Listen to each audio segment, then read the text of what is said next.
serviços básicos, redes, computação e armazenamento, elementos de rede, segurança e proteção.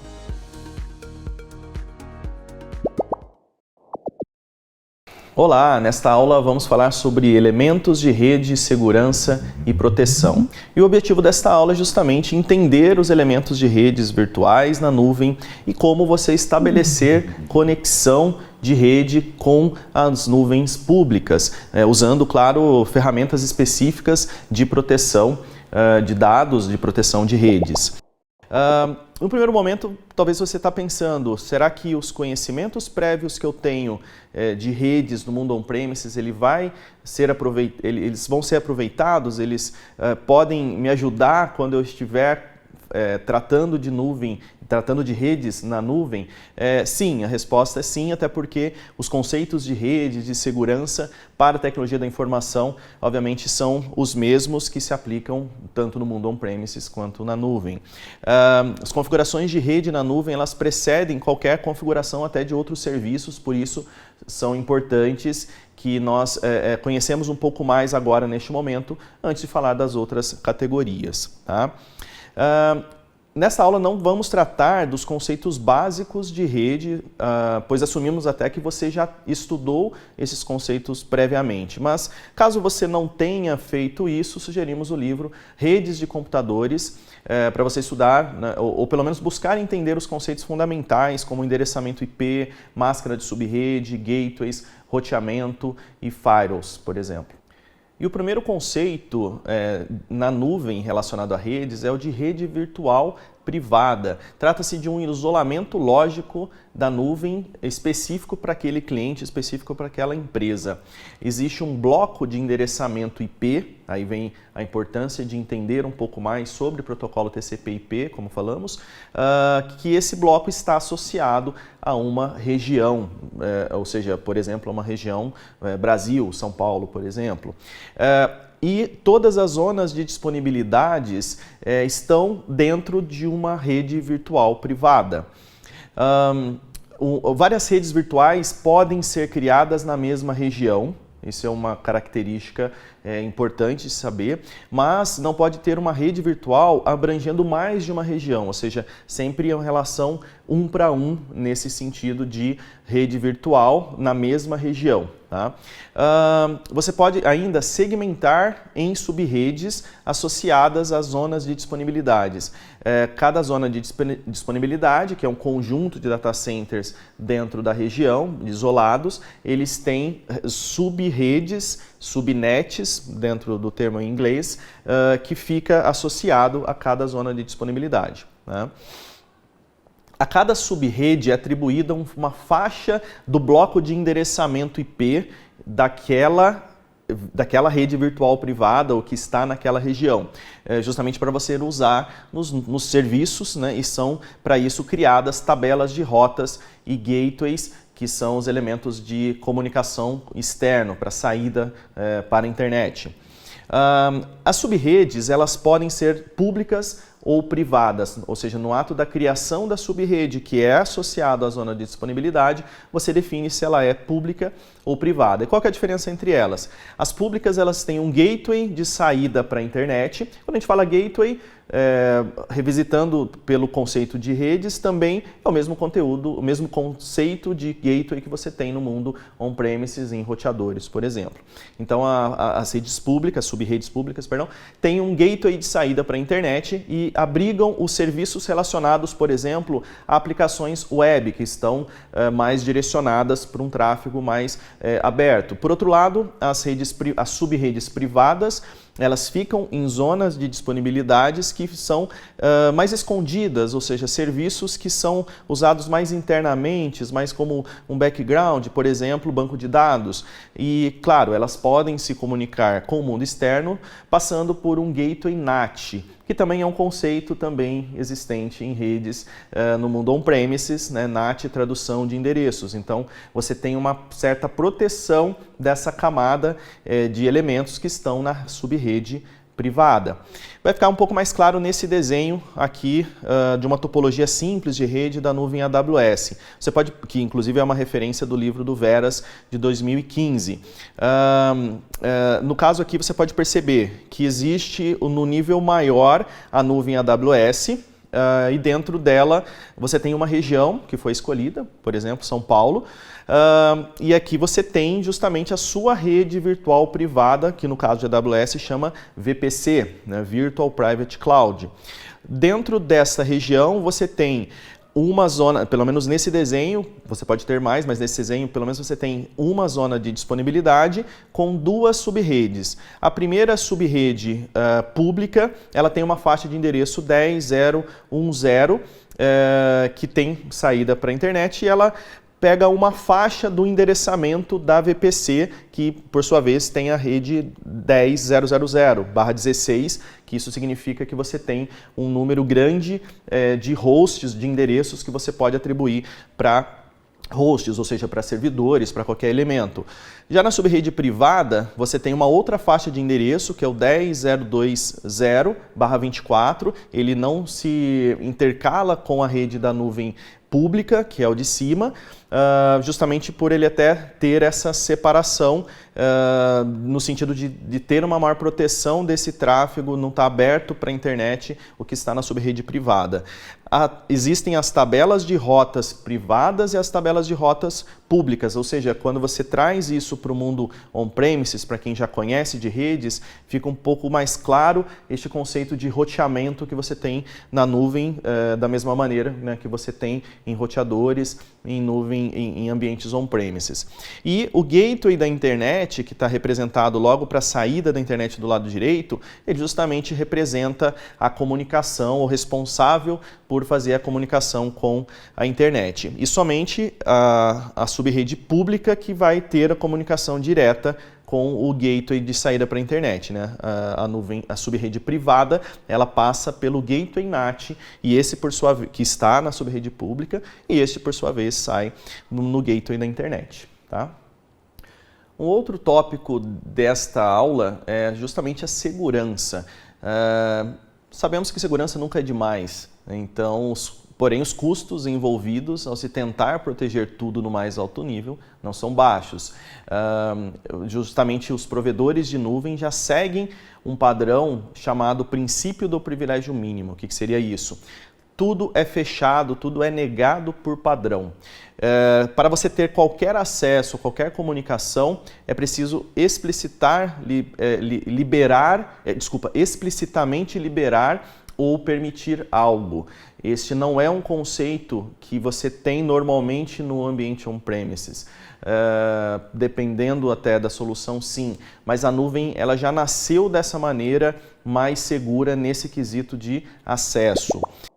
Existe uma citação aqui de uma das referências desse material, que é da Rose de 2020, que ela fala o seguinte: os riscos de integridade e segurança dos dados são efetivamente menores no modelo de nuvem computacional, pois o provedor é normalmente uma empresa de grande porte que usa servidores e ferramentas de última geração para proteger os nossos preciosos dados, evitando que sejam corrompidos por algum tipo de falha ou que sejam alvo de algum ataque externo. Ou seja, isso já caracteriza e até desmistifica enfim, alguns comentários de que a nuvem não é segura. A ideia é justamente a gente mostrar que normalmente até ela é mais segura do que um ambiente on-premises. Há configurações de liberação de comunicação a serem feitas nas subredes, que falamos nesse último desenho. E também, claro, nos serviços específicos, como nas máquinas virtuais, quando a gente fala da categoria de computação. Essas configurações atuam na função de firewall, que também é um conceito muito comum, na verdade uma tecnologia adotada no mundo on-premises. Você tem, logicamente, toda empresa tem um firewall, que uma tradução livre seria, né, uma parede de fogo, mas na prática é aquele que filtra e bloqueia pacotes na rede. Na nuvem nós temos esse mesmo conceito, ou seja, você tem configurações que são feitas, não são equipamentos que você tem acesso, mas você tem configurações de regras, de controles, de lista de acesso que você faz dentro da rede, ou grupos de segurança que você permite ou nega endereços de rede, portas de rede, para a entrada ou saída de dados da rede. Temos aqui um desenho, inclusive, que mostra justamente um exemplo de uma regra de controle de acesso de rede. Por exemplo, tem um número da regra ali, 103, que ela é específica para o protocolo SSH, que é um protocolo de conexão a servidores Linux, por exemplo. No caso, a porta desse protocolo é a porta 22, a porta TCP 22, e aqui está permitindo que qualquer equipamento, ou seja, qualquer origem, quando tem 000/0, ele permite acesso, né, a partir de qualquer origem, né, entrada desse protocolo. Também, da mesma maneira, ele permite conexão HTTPS, que é uma conexão web, na porta 443, mas apenas de uma determinada rede, que é a rede 10.0.3.0, ele está permitindo. Em compensação, todo o restante do tráfego IP, IPv4 nesse caso, né, que é esse padrão que a gente está usando aqui, ele está negando. Já a saída da internet, ele tem, também ele permite saída a partir dessa mesma porta e a partir de uma outra rede interna para a porta 443 e também negando todo o outro tráfego, tá? Vamos lançar aqui um desafio. Pesquise na internet quais números de portas de redes são relacionados aos principais serviços utilizados na nuvem. Por exemplo, qual é a porta TCP usada por banco de dados MySQL? Você encontrará a porta TCP 3306. Faça isso com outros serviços, DNS, FTP, SMTP e Terminal Services. Você vai achar números de portas, como neste exemplo do MySQL. Isso é o resultado que a gente busca para esse desafio.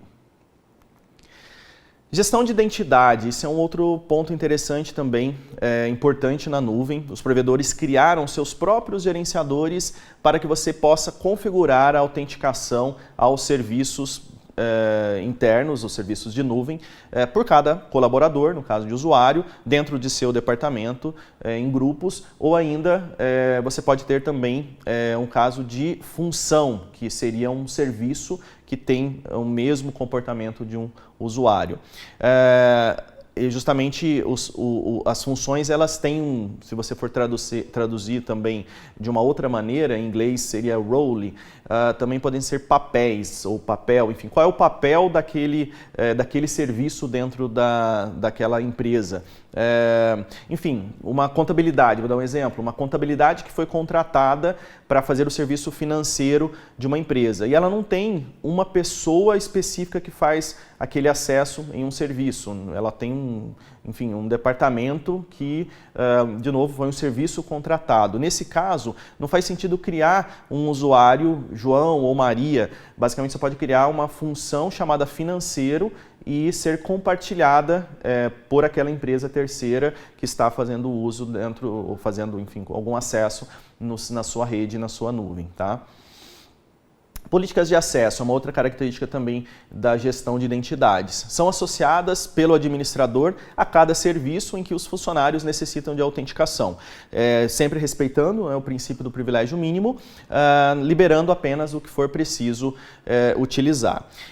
Um ponto interessante das políticas de acesso é justamente nela que você define o que os usuários e grupos ou as funções podem ou não acessar. Por exemplo, você pode ter políticas somente leitura, você pode ter políticas que têm acesso completo, isso é definido justamente nessas políticas de acesso. Ainda é possível também configurar a integração entre serviços de autenticação de terceiros, né, que é um conceito chamado de identidade federada. Exemplo do Facebook, você pode criar, associar esse serviço de autenticação, de gestão de usuários da nuvem com serviços de outras empresas e nesse caso mais comum de você ver por aí é a autenticação com Facebook, Google, LinkedIn, são algumas características de identidade federada.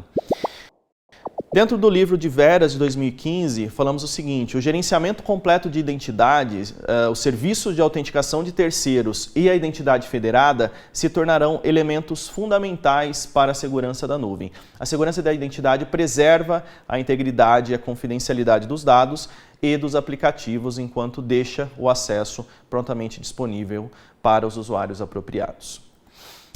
Um outro ponto importante: proteção contra ataques. Nesse caso, nós vamos fazer um desenho para ilustrar o que seria um ataque de negação de serviço distribuído, tá? DDoS. Vamos ilustrar um ataque do tipo negação de serviço e como seria a proteção desse ataque na nuvem. Considere que você tem um servidor web que está sendo alvo de um determinado ataque. Por exemplo, ele responde pelo domínio e-commerce, www.ecommerce.com. Você tem, no caso, vários interesses, possíveis interessados, um hacker, um grupo de crackers, enfim, interessado em invadir e derrubar esse serviço. E ele pode desferir ataques isolados para esse e-commerce, que é o chamado DOS, ou Denial of Service, negação de serviço. Esse ataque é muito facilmente bloqueado, não requer nem muito conhecimento, ferramentas específicas para isso, tá? Hoje em dia você tem ataques muito mais, uma variação, na verdade, que esses atacantes desenvolveram, que é o ataque do tipo negação de serviço. Ou seja, várias origens ou vários robôs espalhados por endereços diferentes no mundo, desferindo o ataque para esse mesmo alvo. Logicamente, dessa maneira, a proteção que você precisa ter aqui na camada de nuvem, então existem ferramentas para isso, que no caso seria a ferramenta WAF, Web Application Firewall. Ela vai estar justamente protegendo aqui essa borda inteira desses atacantes, não somente do primeiro, mas também de todas as origens, né, de todos os locais que tem vindo esse ataque, e com certeza de uma maneira um pouco mais robusta, um pouco mais inteligente, necessitando dessas ferramentas para bloquear também, né, ataques também da mesma maneira, mais complexos. Então, a ideia desse WAF é justamente proteger uma aplicação web que está na nuvem e que ela está sofrendo esse tipo de ataque de negação de serviço, que tem o objetivo de indisponibilizar esse site. Ainda no tema de proteção contra ataques, um outro exemplo interessante que a AWS tem um serviço chamado AWS Shield. Ele pode ser habilitado gratuitamente, inclusive, para elementos de rede. Tem uma versão standard, ou padrão, né, traduzindo aí. E tem também a versão Advanced, avançado, que é para proteger serviços de computação e armazenamento. Então, num primeiro momento, básico, já é recomendado, quando você utiliza a AWS, habilitar esse serviço AWS Shield. Bom, justamente explicando um pouco mais sobre isso, todos os clientes da AWS se beneficiam gratuitamente com as proteções automáticas do AWS Shield Standard. O AWS Shield Standard protege contra ataques de DDoS mais comuns que ocorrem com frequência nas camadas de rede e transporte e visam sites ou aplicativos web. Para obter níveis mais altos de proteção contra ataques direcionados a computing, a computação, você pode se inscrever ou pode contratar o serviço AWS Shield Advanced.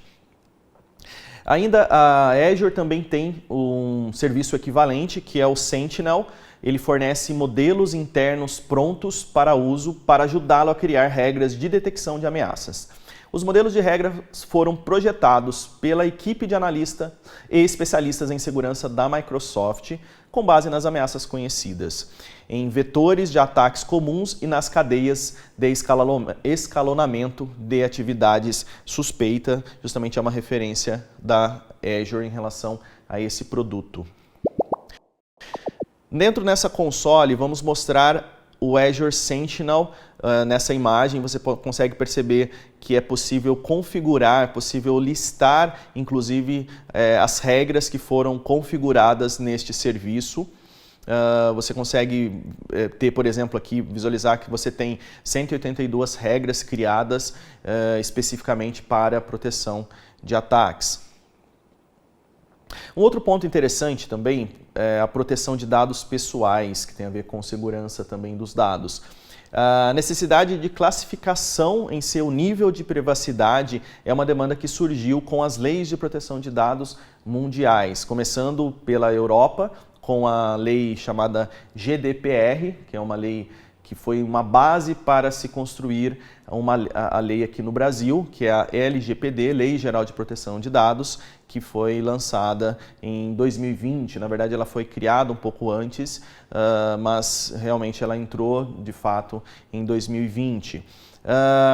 Justamente devido a isso, surgiram ferramentas dos próprios provedores de nuvem ou principalmente de empresas terceiras, empresas de software, com a habilidade de varrer arquivos, de buscar arquivos em volumes de armazenamento com padrões pré-estabelecidos que atingem critérios de privacidade ou que possam identificar esses dados sensíveis. E justamente sobre a LGPD, a Lei 13.709, está sendo amplamente divulgado no Brasil desde 2018 e caso você queira um bom resumo, recomendamos a leitura do texto, o que muda com a LGPD, elaborado pelo SERPRO e divulgado pelo governo federal em 2021. Em relação a softwares de terceiros, que estão relacionados à proteção de dados, à privacidade de dados, a empresa NetApp, ela é um fabricante de software e hardware que tem um produto chamado Cloud Data Sense. Ele é compatível com várias origens de dados e justamente nessa imagem nós temos alguns exemplos como diretamente nuvem, como Azure Blob, AWS S3, você tem também, por exemplo, o Microsoft Exchange da Microsoft, que é na nuvem, você tem serviços de banco de dados da própria AWS, como o RDS, você tem também direto origem de dados em bancos como Oracle Database, como MySQL, OneDrive também da Microsoft, SAP, PostgreSQL, ou seja, são MongoDB, ou seja, são serviços que você pode se conectar a esse software para fazer uma varredura dos dados sensíveis. Lembra do desafio que nós colocamos agora há pouco? Que era para você pesquisar na internet os números de portas de rede relacionados a DNS, FTP, SMTP e Terminal Services. Vamos colocar a resposta para ver se você acertou. DNS, porta 53, FTP, porta 21, SMTP, portas 25 ou 587 e Terminal Services, porta 3389. Espero que vocês tenham acertado.